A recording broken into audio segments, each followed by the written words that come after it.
জয়নগরের shootout, বোমাবাজি, দুষ্কৃতীদের বিরুদ্ধে গুলি চালানো, বোমাবাজির অভিযোগ, বোমাবাজিতে জখম তৃণমূলের পঞ্চায়েত সদস্য। জয়নগরের গড়দেওয়ানি পঞ্চায়েতের ঘটনা, সেখানে জখম তৃণমূলের পঞ্চায়েত সদস্য। জয়নগরে শুটআউট, বোমাবাজির অভিযোগ, ইতিমধ্যেই তিনি চিকিৎসাধীন। পঞ্চায়েত সদস্য, তৃণমূলের পঞ্চায়েত সদস্য, তিনি চিকিৎসাধীন রয়েছেন।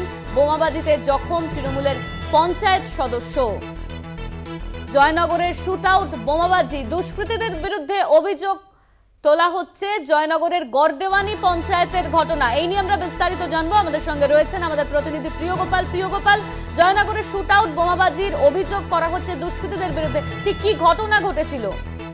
একদমই, দেখো, তোমাকে যেটা বলে রাখি যে গতকাল রাতে জয়নগরের গড়দেওয়ানি পঞ্চায়েতের তৃণমূল সদস্য তপন মণ্ডল গড়দেওয়ানি মোড়ে বসে ভোটার স্লিপ গোনার কাজ করছিল। অভিযোগ, সেই সময় দুষ্কৃতীরা গুলি ছোড়ে এবং গুলি লাগেনি তার গায়ে। এরপরে দোকানে সে লুকোতে গেলে সেখানে বোম মারা হয়। বোমার আঘাতে জখম হয় তৃণমূলের পঞ্চায়েত সদস্য। তাকে নিপির রামকৃষ্ণ গ্রামীণ হাসপাতালে নিয়ে যাওয়া হয় এবং সেখানে তিনি চিকিৎসাধীন আছে। ইতিমধ্যেই কিন্তু এই নিয়ে রাজনৈতিক চাপানোতর শুরু হয়েছে। তৃণমূল কংগ্রেসের অভিযোগ যে সিপিএম বিজেপির দিকে কিন্তু বিজেপি বা সিপিএম যারা, তারা কিন্তু বলছে যে এটা তৃণমূল কংগ্রেসের গোষ্ঠীদ্বন্দ্ব।